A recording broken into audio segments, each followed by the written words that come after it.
done in a very clinical classes where it should be interactive. At the same time, there should be something demonstration of the patients. 1 minute. Hello.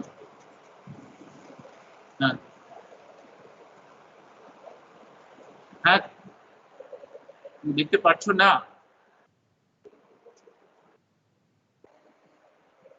Actually, মানে problem হচ্ছে যে তোমাদের side থেকে কোনো voice নেই। somebody of you has already sent me some message যে they can see me and they can hear me.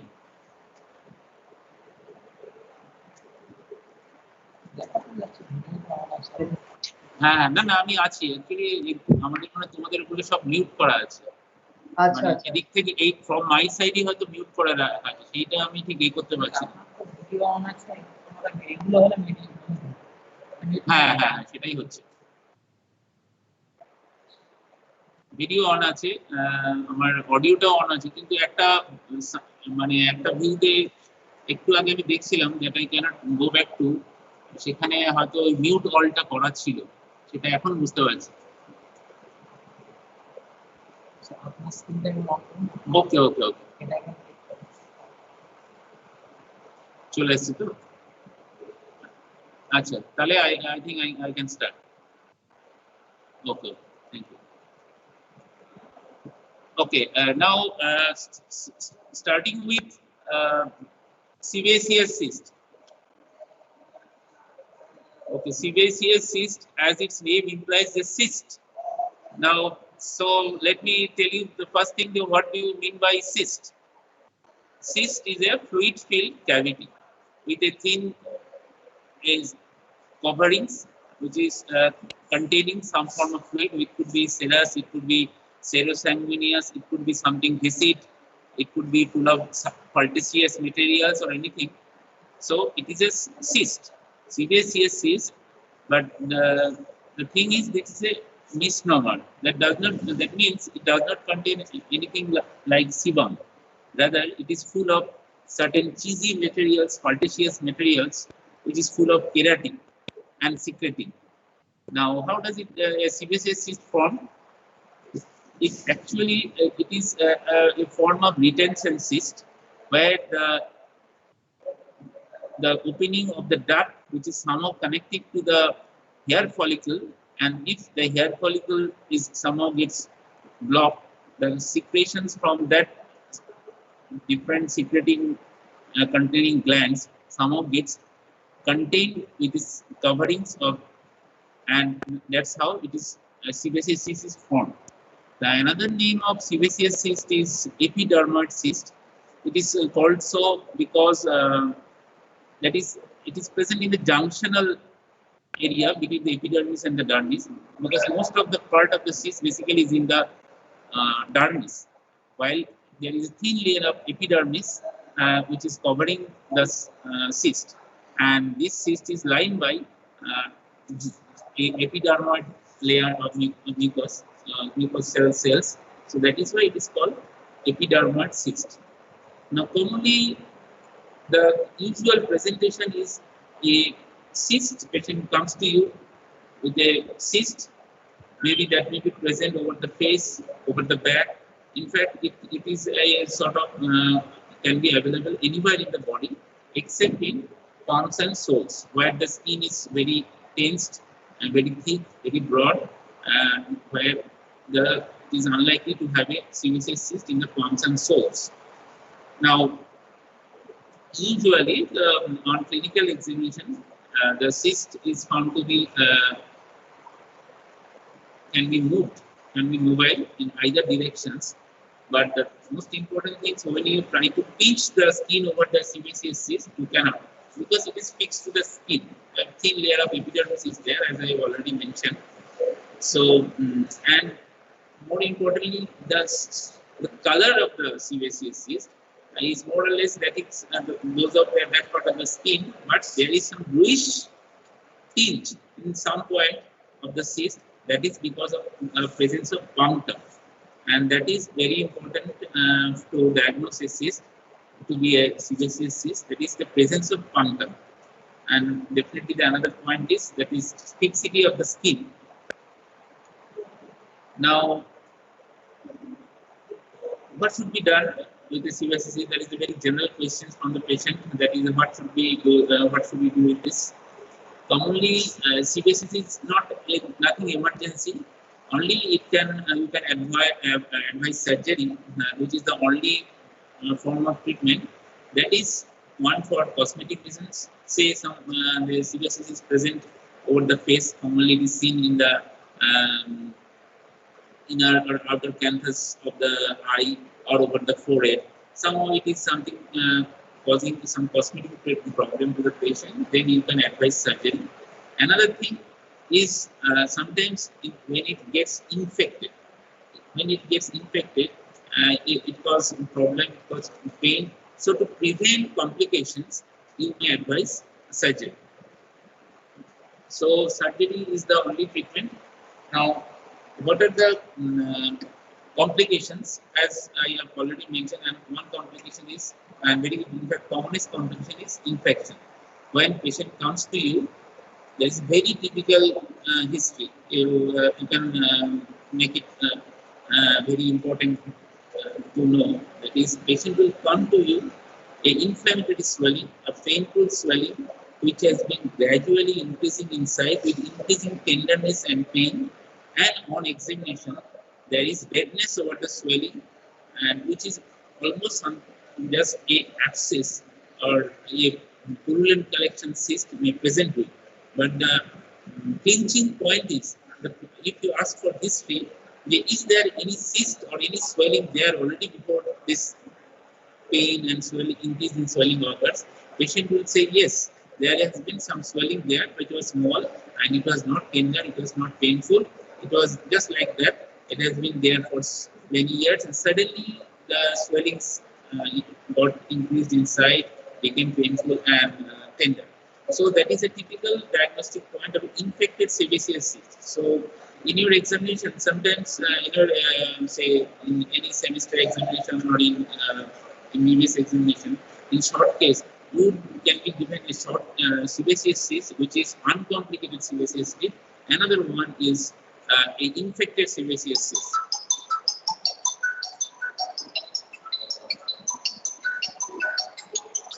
Rahul, আমি একটু পরে কথা বলবো, আমি একটু ক্লাস নিচ্ছি। Thank you. So coming back to what we are discussing, that is infected sebaceous cyst. It have the differential diagnosis is abscess. Just like there will be all the signs of inflammation like heat, that is it will be warm. There will be redness and there will be tenderness. So how do you differentiate a infected sebaceous cyst from an abscess? That is very important. That is by the history. The history will tell you that there has already been a cyst that is smaller than what the patient is presenting with, and which was initially non-tender, and there was otherwise no complaint. But it suddenly the size increased, and pain and tenderness and all things suddenly cropping up. So, and what is the treatment of infected sebaceous cyst? Okay, listen to this. This is very important. Infected sebaceous cyst is commonly treated by conservative mode of treatment. That is course of antibiotic, which is commonly directed towards gram-positive bacteria like Streptococcus or Staphylococcus, like any combinations like cephalosporin or any combination like coamoxiclav, that is coamoxiclav. And painkiller you can advise, and that one is some hot fomentation, that is application of heat. And in normal courses, the swelling gets resolved in a course after a course of antibiotic, and sometimes it may get rupture with the expressions of all the infected materials, that is infected foul-smelling material, and after that the swelling gets resolved. And that is the normal course of infected sebaceous cyst, if it is duly attended. Otherwise, when the swelling gets very much changed, very much increase in size, even after application of heat and course of antibiotic, it does not get resolved. Patient will get very much restless with all the symptoms. In that case, you might need to advise a incision and drainage, just like what you advise in an abscess. That is incision and drainage. So the treatment of infectious CVCs first is conservative. If it fails, that is, if it does not get resolved after a course of antibiotic analgesics and hot fomentations, and then you may need to advise incision and drainage. That means you have to express out all the infected materials from the cyst, and the swelling will get smaller. But in case of abscess, only a simple abscess, it is the only treatment and that will solve the problem. But in case of CVC cyst, it is not so, because the cyst wall is there, still there. What you did by incising, that is, you expressing out the content. So the cyst will again deform after the infections will be over and the emergency is over, after say after 3 or 4 weeks. This cyst will reform again. And again, the swelling will be there. In that case, you need to advise the patient that after all the signs of inflammation will be gone, you need to remove the cyst. That is surgery, and that is very important, only because otherwise, if there is a delay in definitive surgery, that cyst it may again get infected. So this will go on and on. You get my point? Now, I think that is okay. That is all about CVC cyst. If you have any question in regards to CVC cyst, you can ask. Sir, can you hear me? Hello, sir. Okay. Another thing before you organize yourself regarding asking anything. Another, I have already mentioned that CVC cyst can be seen, can occur anywhere in the body except palms and soles. Another typical presentations of CVC cyst in the male patient, that is in the scrotum, that is CVC cyst scrotum, multiple CVC cyst scrotum. I wish I can give you, I can show you certain pictures, but I'm not that prepared, so I could not show you the picture. You will see if you look for in your standard book, that is multiple CVC scrotum. That is the multiple cysts encompassing whole of the scrotum, both right or left side. In that case, it is very easy to diagnose the case. That is multiple whitish elevated skin nodules that is encompassing the whole of the scrotal skin. Otherwise, there is no symptoms, but sometimes patient comes to you for the cosmetic problem. In that case, the treatment is very much individualized. That means that is according to the distribution of the sebaceous cyst, you need to do the surgery. Because suppose all the multiple sebaceous scrotum is localized on the one side of the scrotum, in that case, it is easier to remove the skin bearing all the cysts, and then again you do that. You can close the skin without causing much damage or say compromise to the skin cover or the covering of the testes. But sometimes the cyst may encompass whole of the scrotum on either side. In that case, you need to counsel the patient that even after removing all the sebaceous cyst and removing the skin bearing the cyst, sometimes the skin grafting may be required.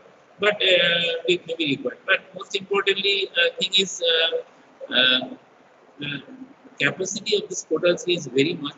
It is seen even after removing most of the skin bearing the sebaceous cyst. It is very easy to cover the testes without any need for harboring any skin from any elsewhere from the body. So that is multiple sebaceous cyst scrotum. Now, going, if you don't have any question in between, I can shift to dermoid cyst. Dermoid cyst, as its name implies, it is another cyst, but what is separate from the sebaceous cyst because of its predilection to the sides, that is embryological fusion lines. As its name implies, dermoid cyst, it represents all the representative of the three embryological layers. That is endoderm, mesoderm, and ectoderm. So I think there is some question.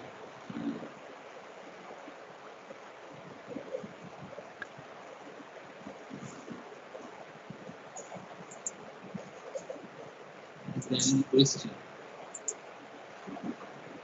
Which one?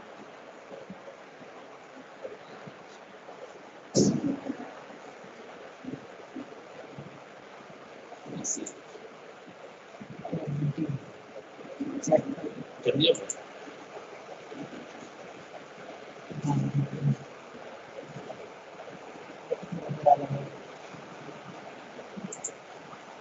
Okay, unfortunately, I could not get the message.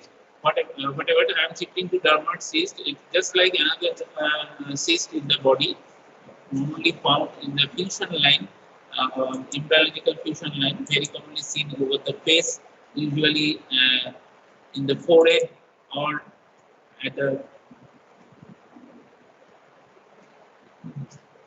How do you need to approach these short cases? Okay. Saif Rahman Khan asked me, how do you need to approach these short cases? Okay.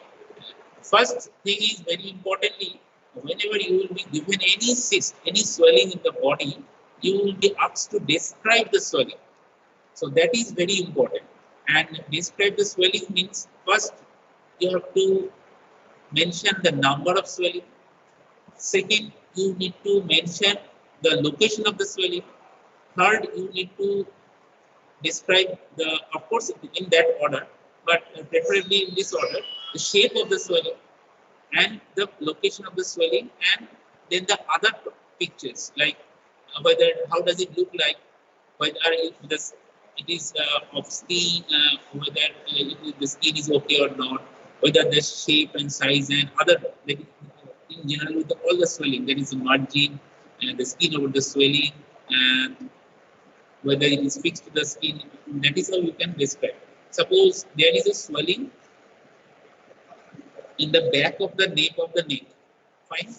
So in that case, you will see first you have to take some time to examine the patient, and you have to ask the patient relevant questions, because you won't be given much time. Only you need to ask very relevant question. In case of any swelling in the back of the neck of the back of the neck, then you can see it could be a lipoma, it could be a dermal cyst, it could be a sebaceous cyst. So suppose this is a lipoma, and lipoma, just like, so you can mention there is one solitary globular, or it could be a pyriform shaped swelling over that is situated on the back of the nape of the neck, where the skin appears to be, if it is tense or if it is not so, skin is naturally normal, and on examination there is the margin is moving, that is slipping edge sign. I will be going into that. That is how you can describe. So, and on you can go for all the minimal examination like the measurement and the fluctuation test, the whether it is tender or not, whether it is whether there is stance illumination or not. By seeing everything, then you can reach a diagnosis, and you have to testify your diagnosis. You will be asked about this. Okay. Now, then going to the dermal cyst, as I have already asked you, told you, that is the dermal cyst commonly found at the fusion lines. So commonly in faces, it may be seen in that is at the outer canthus of right or left eye. It may be seen in front of the ear, that is a pre-oral dermal cyst, or it may be back of the ear, that is post-oral dermal cyst, and also it may be seen in the scalp, that is over the ear, it may be in the midline or anywhere over the scalp. So dermal cyst it's a compressible swelling. It's a compressible swelling. So, and there is dimpling sign. If you press your thumb over this, there is some dimpling. There is some dimpling, and it will persist for a few seconds. And then again, it will revert back to its normal shape. And that is because of its content, which is very much with a little bit of fluid and mostly it is thick and which is compressible enough. The most important thing about the dermoid cyst is the skin is not fixed. So differentiating point from the dermoid cyst is differentiating point from the sebaceous cyst is the skin fixing. Sebaceous cyst skin is fixed while it is not so in case of dermoid cyst, and they can definitely and it is in the fusion line. So if you dip your fingers, the palpating fingers, you may see sometimes there is certain erosions or of the scalp bone, and that is because of the that is component continued of the dermoid cyst. That is, you may see certain defect in the bone, which is very much evident when you do certain investigation like X-ray of the skull or even CT scan. It will be easier to demonstrate. Again, the treatment is very much surgery, especially if the patient wants so, because there is no emergency and complication in comparison to cirrhosis is not much. But again, cosmesis is very important, and in that case, you will go for surgery. And all CBCs, lipoma, and all the small swellings, suppose it is within 5 centimeter in the longest diameter, that can be very much manageable by local anesthesia. In all these cases, in CBCs, dermoid cysts, and lipoma, it can be done by enucleations or excisions under local anesthesia. Now, then I think I can shift to the next cyst, that is lipoma.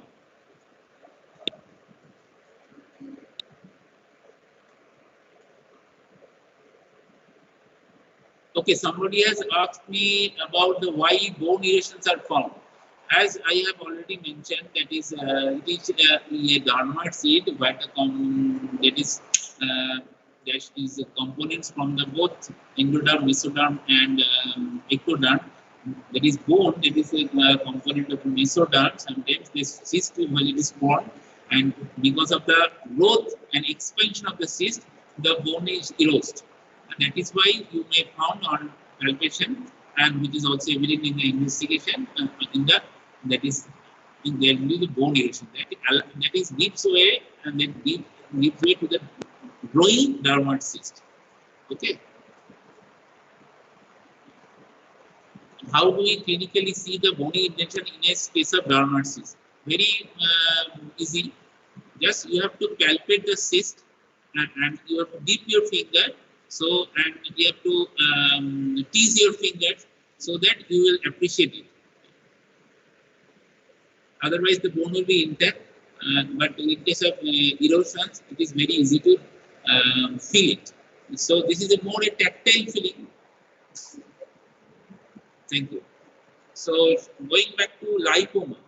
Lipoma, as its name implies, it is a cyst that is arising from the full of that is adipose tissue. It's a benign tumor of the adipose tissue. Sometimes there is fibrolipoma, where along with the adipose tissue, there is a component of fibrous tissue. So commonly lipoma, it is a soft cystic swelling commonly presented by the patient as just a cosmetic swelling present everywhere, anywhere in the body. That is why it is commonly called a universal tumor, because it can be found in the skin, and also it can be subcutaneous, it can be subfacial, it can be intramuscular, even in the brain it is commonly found, and also in intra-abdominally or retroperitoneally, or even in the organs, even any accumulation of benign adipose tissue tumor like neoplastic growth is called lipoma. Now, it is called universal, and at the same time, it is also called ubiquitous tumor. Universal as only because it is universally found anywhere in the body. It is called ubiquitous tumor because it can mimic any other pathology, any other pathology. You can name any condition, giving a erroneous diagnosis. Suppose if the lipoma is in front of the neck, that is occupying and taking a shape of butterfly, that is because of the growth and at the same time fascial attachments, it may give a erroneous diagnosis of thyroid swelling. But on surgery, it is found that it sometimes it's very commonly seen, it's found out to be a case of lipoma. Also, if it is a swelling in the muscle, and it may give a apparent swelling in the inferior extremity, and it may give a erroneous diagnosis of any myoma, any rhabdomyoma, or any tumor coming off the muscle, but only on surgery or some investigation like MRI will give a clear idea of its origin. So, lipoma is a ubiquitous and universal tumor. It is soft cystic swelling, and most important thing is about its age, which is called if you press over one side of the swelling, the margin of the swelling will move. That is called sleep sign. That is a diagnostic point of lipoma. Another thing, it has got a sort of pseudo fluctuation. So if you press over the one point of the swelling, the content of the swelling will move towards opposite side, but the skin does not get tensed, which is apparent in other cases like tense swelling, where the fluctuation is positive. But in this case, only because the swelling gets somehow increased inside and pressing on the radially opposite side, there is gives a sort of pseudo fluctuation. So pseudo fluctuation is positive in lipoma. So that is, I think, with lipoma can be seen. It can be according to the location. It could be subfacial, it could be subcutaneous, it could be intramuscular, it could be intraperitoneal, and even in the brain, and it can be seen in a larger organ in the body. And the treatment is again the surgery. What you can say, the surgery is enucleations. And in this regard, I think I should give you certainly a small idea about this benign surgery like excision, enucleation, and you need to know what is excision and what is enucleation. The enucleation means it is usually removing the cyst in mass, including the coverings, without removing or damaging any normal tissue around it. While excision is taking the cyst in mass along with some bit of normal tissue around it. Okay. So this is excision or enucleation. Now, what are the findings of fluctuation and transillumination? I think I have already answered it. Fluctuation, that is not a true fluctuation. In a true fluctuation, what happens when you press over a fluid cavity, there is the skin or the coverings will get tense. That is perpendicular to the point of pressure. Perpendicular to the point of pressure. It does not happen in case of lipoma. So that is why it is called pseudo fluctuation. And transillumination, yes, in a small swelling like lipoma, transillumination is negative, but in a large swelling, without any fibrous component, you may get transillumination positive. Fine.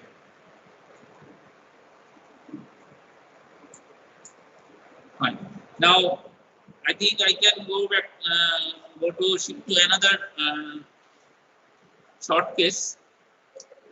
It is, it could be a thyroglossal cyst. What is thyroglossal cyst? Usually, it is a cyst in front of the neck. Commonly, there are different swelling presented in the front of the neck, that is in the median plane and also from the lateral plane. but the thyroglossus is commonly present in the median plane. And what are the common presentation? The patient will come to you with a swelling in the median, the front of the neck, which may be cystic, which means non-tender, and size of different size usually, and globular in shape.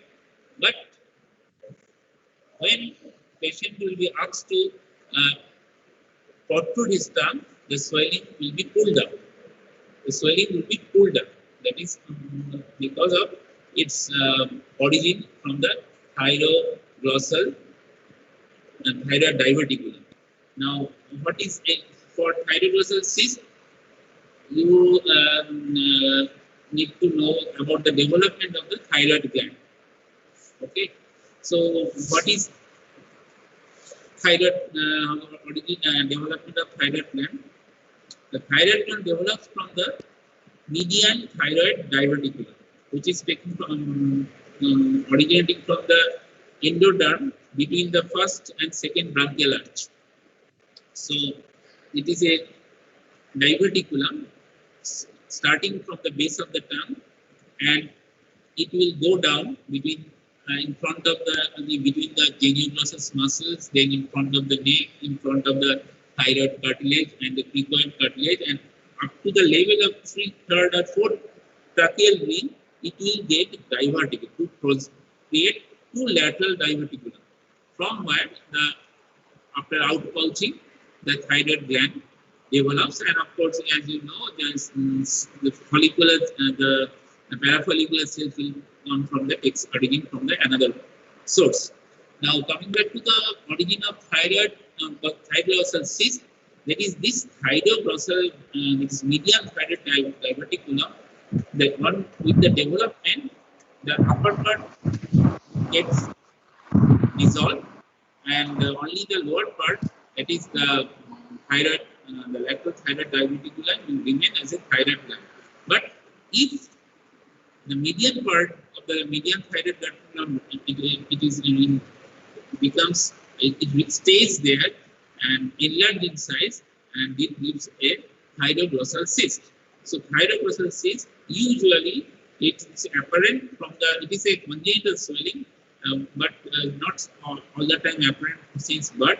But the patient may give history there is a presence of swelling in front of the neck since birth, but certainly is increasing in size. So, what are the what are the different types of thyroglossal cyst? Thyroglossal cyst is according to the position. It could be in relation to the hyoid. It could be suprahyoid, it is subhyoid, or it is a hyoid. So, if it is suprahyoid, that is the position will be over the hyoid bone, and with the in subhyoid, which is the commonest type, while at the level of thyroid cartilage prominence, the swelling is either on the right side or on the left side. Commonly, it is found on the left side. Now, what are the complication of the thyroglossal cyst? Complication of thyroglossal cyst, sometimes it gets infected. And with a just like infected CVC, it gives a appearance of tender swelling in front of the neck with a history of presence of swelling long before without any changes, and suddenly it gets pains, it gets inflamed, it gets red, it gets painful, it gets tender, and that's how a patient comes to you. And that is a very important differential diagnosis. One is infected thyroglossal cyst, another is subhyoid bursitis. In same case, the patient will complain of pain. It can be lymphadenitis. Usually, the lymph nodes are not in the midline, on either side of the midline, but they get matted, they get inflamed, and they get some matted lymph nodes may give appearance of a swelling in the midline of the swelling, and that is how a lymphadenitis could be a differential diagnosis. And when the thyroglossal cyst ruptures, it gives a origin to thyroglossal fistula. So in that case, patient will come to you a discharging sinus with a history or very much demonstrable discharge, purulent discharge from a discharge point, which is either side of the midline, with a history of presence of swelling long before. So this is very important. Thyroglossal cyst is a congenital swelling, while thyroglossal fistula is always it is an acquired phenomena, either after completion of thyroglossal cyst or after surgery. After surgery of thyroglossal cyst, which is a definite treatment of thyroglossal cyst, sometimes there is because of the retention of certain component or because of the secondary infections, there will be a fistula, and that is how a thyroglossal fistula develops. So what is the treatment of thyroglossal cyst? That is the operations called excision and enucleations of the thyroglossal cyst, which is goes by the name cyst operation. Cyst operation.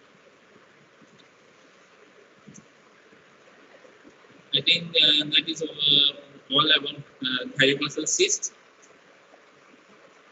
Then, in regards to the swelling, like sebaceous cyst, dermoid cyst, lipoma, patients sometimes, which is very commonly found, and we sometimes see in our outward. This patient will come to you with a history or presence of swelling all around the body. Okay, say, and mostly they are subcutaneous swelling in the trunk, in the extremities like arm, or in the back. On examination, the swelling found to be subcutaneous swelling, non-tender swellings. The swelling may be not so large, ranging from 1 centimeter to 3 to 4 centimeter in diameter. All are non-tender, but sometimes patient may complain of tenderness or pain. That is how a patient comes to our door. So these are the one presentation of multiple swelling around the body. So there are different, lots of differential diagnosis. Very common diagnosis is, one is neurofibroma. Fibromatosis, in fact. One swelling that is arising from the Schwann cell, which is called neurofibroma. And when it is multiple in number, it is called neurofibromatosis. Another is, if the lipoma, just like I described before, there are numerous lipoma all around the body, it could be lipomatosis. Another is subcutaneous swelling, that is fibromyalgia, which is also available in this component. Now, and the third is, that is generalized lymphadenopathy. Of course, in generalized lymphadenopathy, the swelling will be very commonly found from the known lymph node group. That is in the cervical lymph nodes, that is in the axillary lymph nodes, that is in the groin or in the elbow. This is called generalized lymphadenopathy. But what is generalized lymphadenopathy? I think I could not ask you, so I have to tell you. That is generalized lymphadenopathy is involvement of the enlargement of the swelling of more than 2 to 3 groups of lymph nodes which are non-contiguous. That means if there is lymph nodal swelling of the axilla and cervical lymph nodes, those are contiguous, that is in proximity. So they cannot be called a part of generalized lymphadenopathy. While the cervical lymph nodes is enlarged, while the mesenteric lymph nodes is enlarged, and at the same time the groin lymph nodes are enlarged. So totally disconnected groups of lymph nodes, non-contiguous, if involved, and if enlarged, then it is called generalized lymphadenopathy. So if a patient comes to you with a different swelling, multiple swelling, you may always think of fibromatosis, lipomatosis, neurofibromatosis, and generalized lymphadenopathy. But now you may be asked, what are the different causes of generalized lymphadenopathy? So it is all the lymphoproliferative disorder could be one of the causes, like Hodgkin's lymphoma, non-Hodgkin's lymphoma, but more commonly it is non-Hodgkin lymphoma, and it could be tuberculosis, So first, then in that case, you need to ask all the relevant questions in regards to non-Hodgkin lymphoma and Hodgkin lymphoma. While non-Hodgkin lymphoma, where the lymph nodes are more commonly, there is a predilection for cervical group of lymph nodes and axillary lymph node, group of lymph nodes, where the lymph nodes are enlarged, which is non-tender, but it is said to be tender on alcohol intake. I don't know. I never had a positive hearts. We have written it in the book, but I don't know. You don't get to see all those cases. While non-Hodgkin lymphoma, the patient may present with a history of weight loss, that is B symptoms, called with a complaint of fever with chill and rigor, night sweats. And third one is bone pain. That is also important. Bone pain. Bone pain is very common. There is weight loss. That is history of fever, night sweats, and weight loss. And also in non-Hodgkin lymphoma, it may involve any part of the body, commonly, but involvement of a certain group of lymph nodes. The diagnosis, sometimes it clinches the diagnosis. That is like involvement of Waldenburg, involvement of the retrovital lymph nodes, the non-Hodgkin lymphoma, involvement of the mesenteric lymph nodes, which is very common in non-Hodgkin lymphoma. I'm not going into that detail. So any swelling generalized in the body, you need to think of all the possible differential diagnoses in the back of your mind. Now, I may go to another differential short case, that is undescended testis. Okay, undescended testis. So, as its name implies, what is undescended testis? The better term is, more medical term is cryptorchidism. Cryptorchidism. Then it could be, in general, cryptorchidism means that is absence of testis in the scrotum. Usually, the cryptorchidism generally, it is there is also a term called monoarchism. Monoarchism, but in general, cryptorchidism means that the absence of testis in the scrotum. Usually, it could be unilateral or bilateral. Now, what are the different causes of cryptorchidism? That is because of the developmental anomaly of the testis. In that case, you need to know the development of the testis or the descent of the testis, how the testis descends from it originated in the mesothelia and then it descends down at the 6 months of their internatal life, around 24 to 5 weeks, it enters into the anterior abdominal wall through the deep ring, developing inguinal canal, and that is pulled down by a structure called gubernaculum. This is a fibrofatty tissues, and there is a contraction of the gubernaculum, and this descent occurs with the under the control of, that is, the sex hormones, the testosterone, and with this, then the gubernaculum, which has got different parts, the testis is pulled down at the end of the development of the internatal life, that is in the bottom of the scrotum, and sometimes the complete descent occurs only after birth, maybe it takes 1 year of postnatal life. So, undescended testis, it is always should be diagnosed after 1 year. After 1 year, that is very important.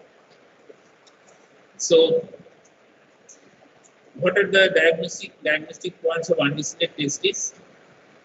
Is male baby presenting with this absence of testis in the baby when the mother is commonly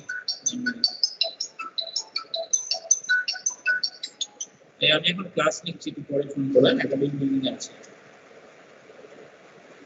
So patient's mother will tell that suddenly she discovers that his testis is not there.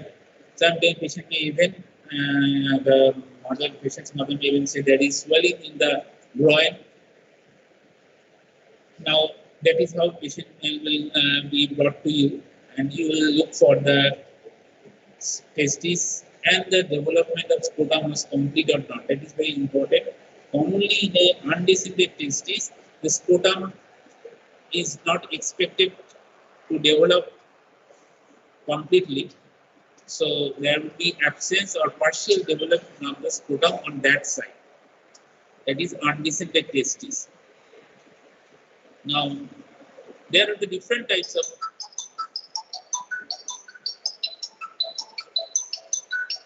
hello. একটু পরে phone করো, আমি একটু class নিচ্ছি, 1 ঘন্টা পরে, 8 ঘন্টা পরে ফোন করো, ফোন করলে ধরে নিয়ে যে ক্লাস নিচ্ছি।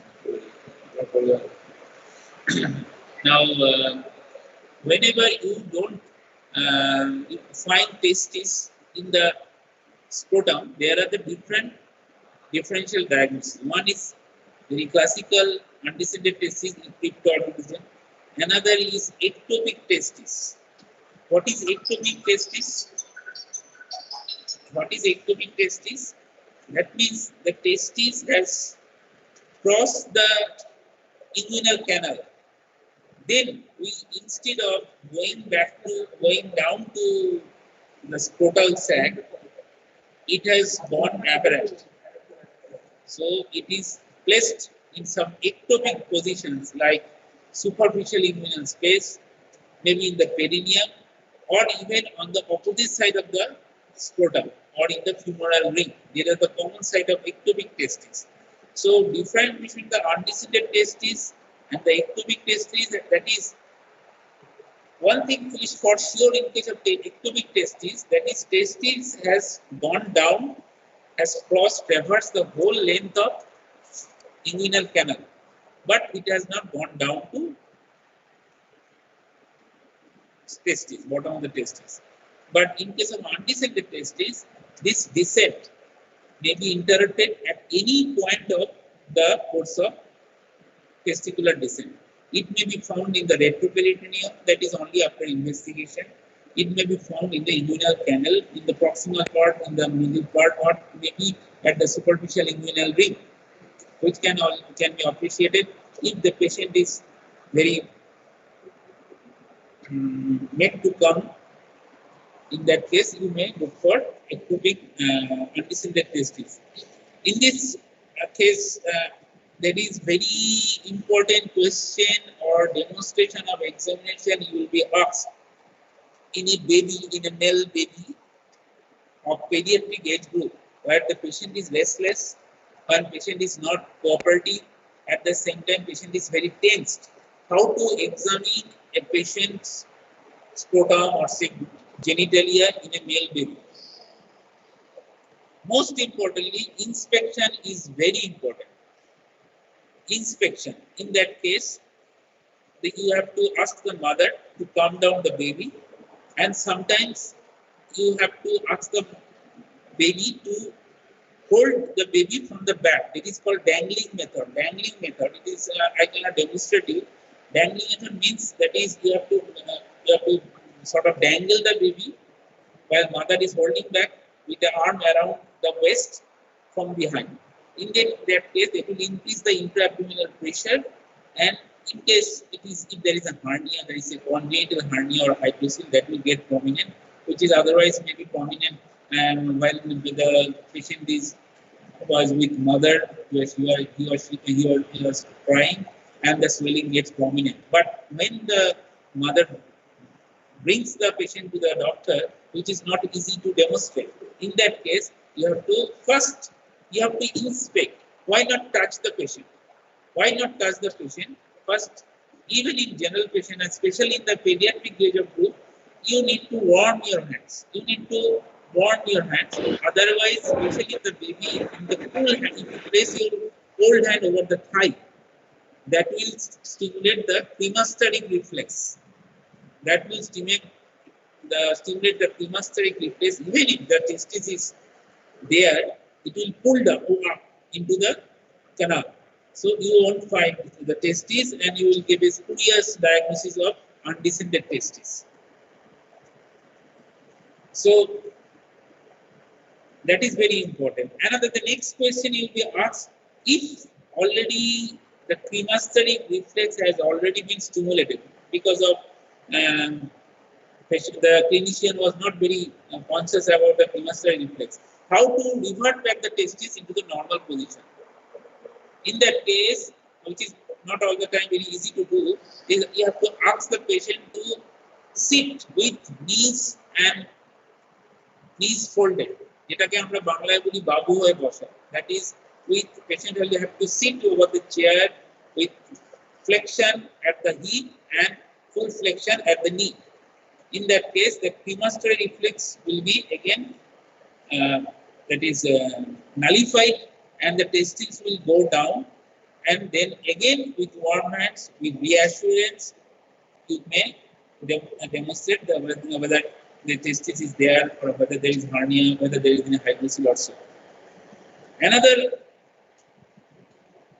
entity is retractile testis. Retractile testis is just like that because of the overreacting baby or because of the fear just I mentioned. Testis is pulled up into the inguinal canal and testis cannot be found. But after patient gets pulled or in normal condition, testis may again be found. So that is called retractile testis. In that case, the scrotum is expected to be developed. So only in the undescended testis, scrotum is either partially or completely totally absent. But in ectopic testis or in retractile testis, that side of the scrotum is expected to be developed. Okay, now the question will be, what are the different complications of undescended testis? One is definitely that is psychological thing, especially in the school boy. That is, patient they get to compare with another student of their same class, and somehow he gets an idea there is something wrong with him, so that may give a psychological problem. Second is very common, that is testicular torsion. Testicular torsion. In undescended testis, sometimes patient will come with a swelling and with tender swelling at the groin, and on further examination you will find the testis is not there on the ipsilateral side, and that is testicular torsion. Undescended testis is one I forgot to mention, that is more common on the right side. I could ask you why it is on the right side, but I think I cannot get it, so I have to tell you again. That is why it is common on the right side, because the descent of the testis, which is seen in a right-handed person, the testis comes down faster on the opposite side, that is non-dominant side. If in a right-handed person, the left-sided testis has reached the bottom faster than the right side. That is why the undescended testis is more common on the right side. That is why inguinal hernia is more common on the right side. Because the patency of the processus vaginalis has been there for longer period on the right side, making the patient more susceptible to develop hernia on the right side. Okay, now how do you diagnose a case of undescended testis? That is by the absence of testis in the scrotum, and sometimes demonstration of some testis like swelling, firm swelling, non-tender swelling in the groin. And if that is not so, you need to go for certain investigation. What are the basic investigation you may ask for? The basic investigation imaging, which is commonly ultrasonography, but sometimes ultrasonography cannot demonstrate the swelling. The next line of investigation is either CT scan or MRI.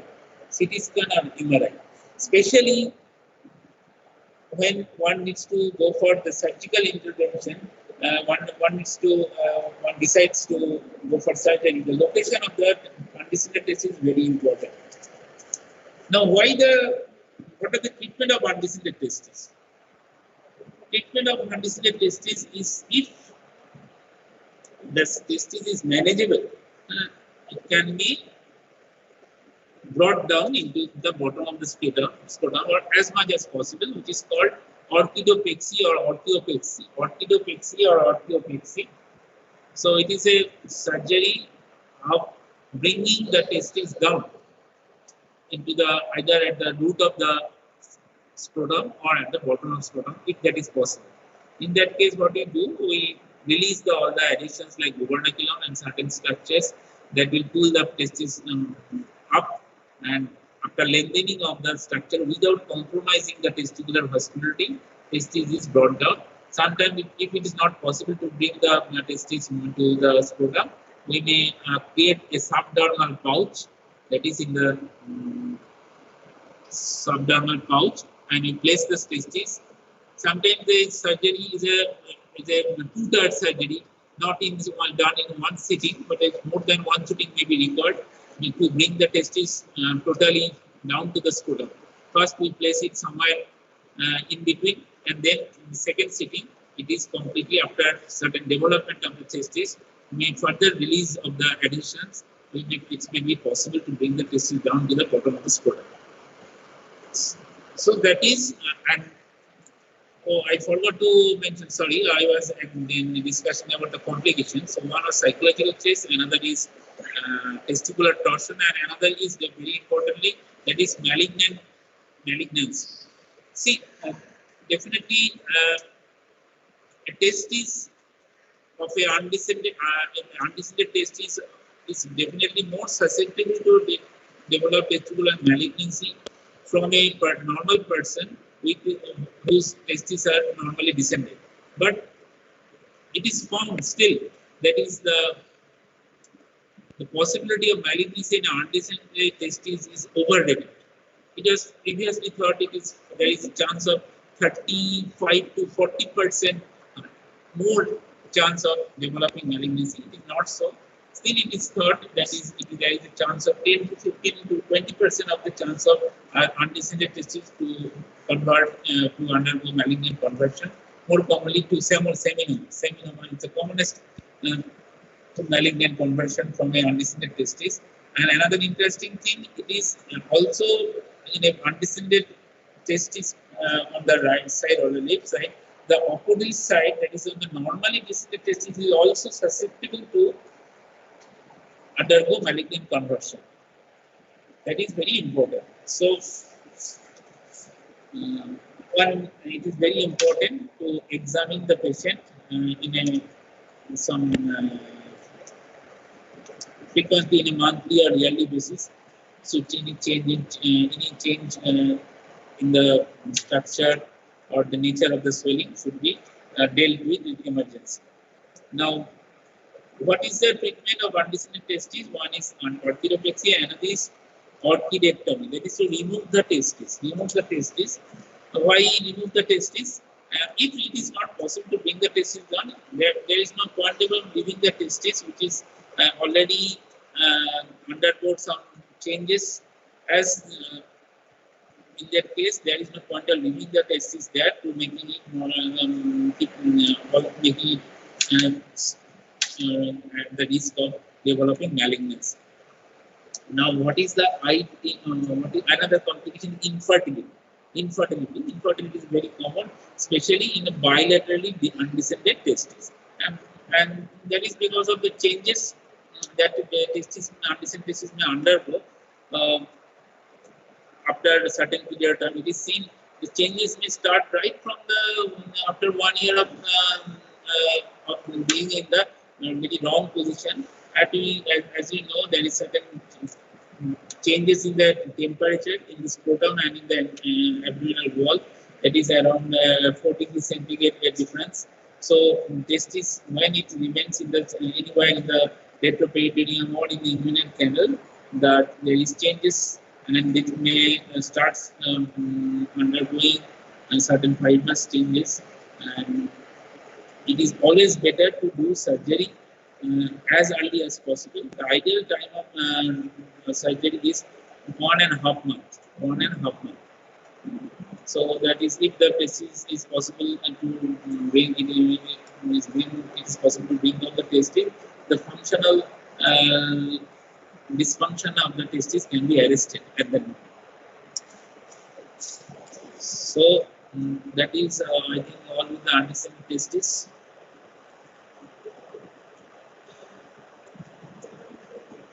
আর কি বলা যাবে, অনেকগুলো তো বলা।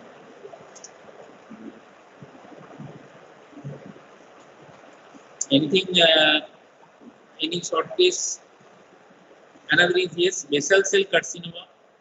There is very two common skin cancers that may present to you, that may be presented to outdoor, and in examination you can be given cases like basal cell carcinoma and squamous cell carcinoma. So basal cell carcinoma, what is basal cell carcinoma? It is the commonest skin cancer. It is the commonest skin cancer, commonly found in the face,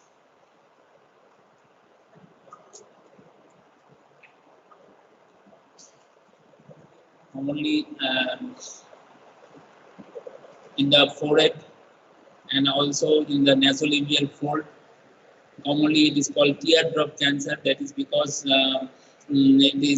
it is known commonly comes and takes origin from the subcutaneous tissue that is from the skin, usually from the area of the face which is usually get wet by the tears. That is called teardrop cancers. Now, what are the common presentation of basal cell carcinoma? Sometimes basal cell carcinoma may present just like the elevation over the skin with certain depigmentations and a vascularity seen just underneath the skin. But sometimes it may also present with a blackish discolorations with central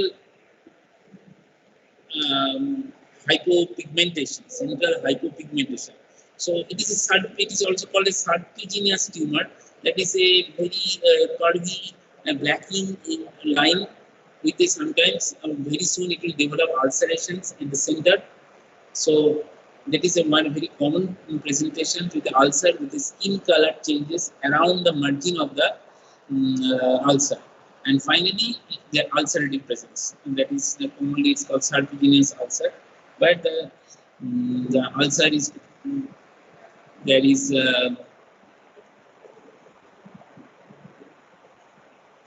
may be presented in the face. The diagnosis is commonly done by incisional biopsy. Basal cell carcinoma is a locally malignant cell, so it's not likely to develop metastasis. So the common treatment is excision. Of course, the deep cut normal tissue along with the normal tissue all around has to be removed. And from the pathological aspect, there are different types like nodular, micronodular, superficial basal cell carcinoma.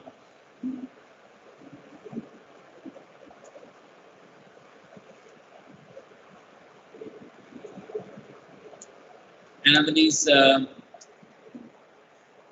squamous cell carcinoma. That is also another skin cancer, second commonest skin cancer. Squamous cell carcinoma may develop anywhere in the body. It also may present over the scalp as a complications of any skin lesions, or also may be found in the extremities. There is with history, just like basal cell carcinoma, I forgot to mention, basal cell carcinoma commonly found in a white people. White people are more commonly susceptible. And what are the predisposing factors? There are ultraviolet radiations exposure is very important. So in a patient, commonly in a where the sun exposure is more, or the people in the house job required him to be in the sun exposure, they are more susceptible to develop squamous cell carcinoma and basal cell carcinoma. And also history of irradiation. Patient who undergo irradiations and for treatment of different cancers may develop basal cell carcinoma and squamous cell carcinoma in future. Commonly, in case of basal cell carcinoma, which are ulcerative presentation is more common. In case of squamous carcinoma, which is more commonly a reddish flesh growth with an unhealthy margin and very unhealthy floor, commonly seen in squamous cell carcinoma. While basal cell carcinoma is commonly found in the face, squamous cell carcinoma may be found over the scalp, in the extremities, in the leg, and as a complication of very commonly it is as a complication of chronic ulcer as a post-burn contract from this post-burn contracture, also from the any scar following arsenic poisoning or any unhealthy scar for previous surgery which has been there for because of certain chronicity. It has all been there for long. This type of scar, like chronic scar with a persistent infection, maybe due to the presence of certain foreign body or so, or any post-burn contracture, or any scar or any pigmented area as a result of arsenic poisoning, this makes the patient to develop squamous cell carcinoma, susceptible to develop squamous cell carcinoma. Again, in case of the difference between the basal cell carcinoma and the squamous cell carcinoma is squamous cell carcinoma is known to metastasize through lymphogenous metastasis. So, if you search for the lymph nodes, the swelling may be there may be swelling at the common draining lymph nodes. So, suppose there is a swelling in the arm, same arm, maybe in the arm or the forearm, it is very commonly to the axillary lymph node may be found enlarged. Same is in case of any extreme swelling in the limbs, inferior limbs, maybe in the leg or in the thigh, the groin limb, the inguinal lymph nodes may be found enlarged.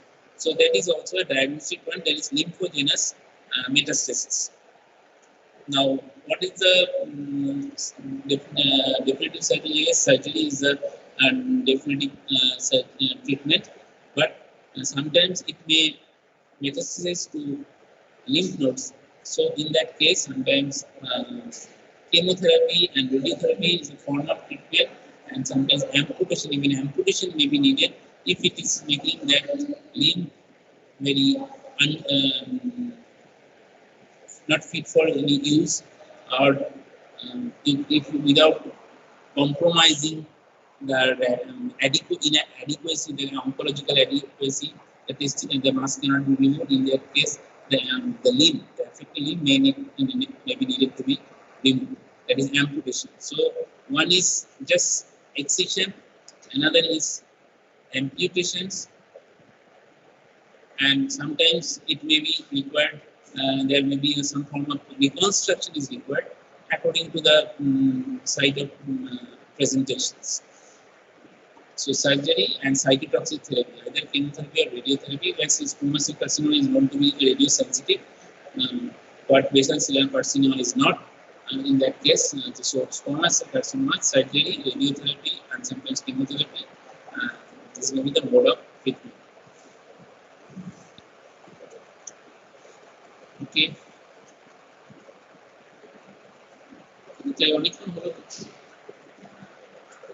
I think it's okay for today. If you, I am waiting for your message to see if you have any questions, you can ask, or even somebody of you can call me. I think Saurav called me, so he can call me on my number after collecting all the questions, and I can give you some answers.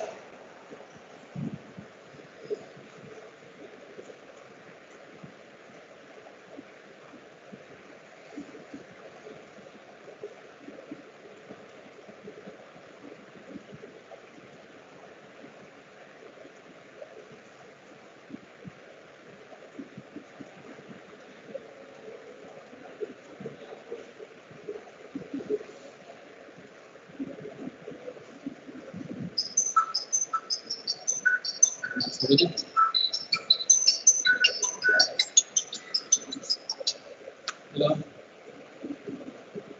Hello. बोल. Hello, হ্যাঁ বলো। হুম হুম না, আমার most probably doctor Arka প্রভু রায় মনে হয় নেবেন। আজকে আমাকে নিতে বলেছিলেন, সেই জন্য আমি তো মানে উইদাউট এনি প্রায়র ইন্টিমেশন আমি ক্লাসটা করলাম একবার মনে হয়, সেটাই।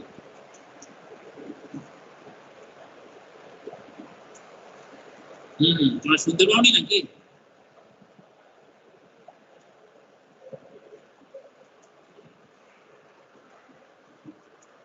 আচ্ছা,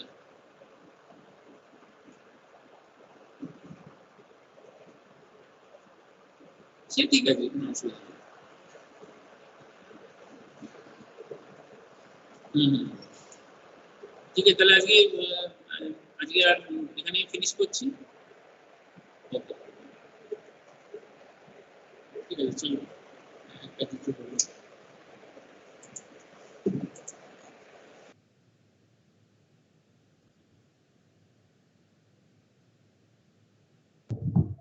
হ্যাঁ, ক্লাস আজকের মতো এখানেই শেষ।